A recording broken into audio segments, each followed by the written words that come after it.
Ang mabuting balita ng Panginoon ayon kay San Lucas. Papuri sa iyo, Panginoon.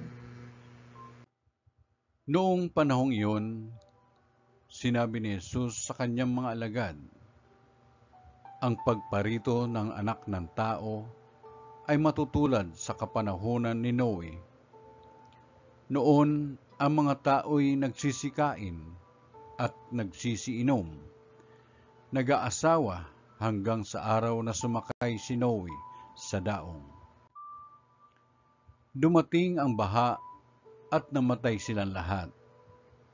Gayon din noon panahon ni Lot. Ang mga tao'y nagsisikain at nagsisiinom, namimili at nagbibili, nagtatanim at nagtatayo ng bahay. Ngunit ng araw na umalis si Lot sa Sodoma, umulan ng apoy at asopre at natupok silang lahat. Gayon din sa pagdating ng anak ng tao.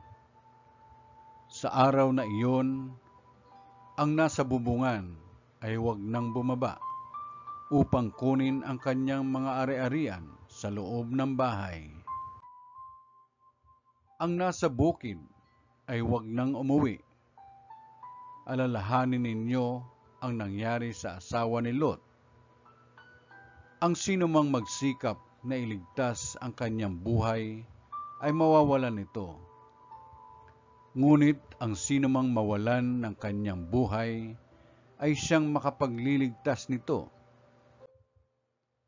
Sinasabi ko sa inyo, may dalawang lalaking natutulog sa isang higaan sa gabing iyon. Kukunin ang isa at iiwan ang isa. May dalawang babaeng magkasamang gumigiling. Kukunin ang isa at iiwan ang isa.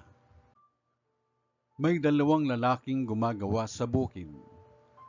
Kukunin ang isa at iiwan ang isa. Saan po, Panginoon? Tanong ng kanyang mga alagad.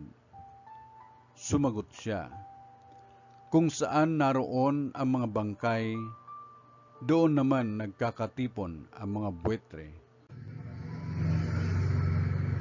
Ang mabuting balita ng Panginoon. Pinupuri ka namin, Panginoong Kristo.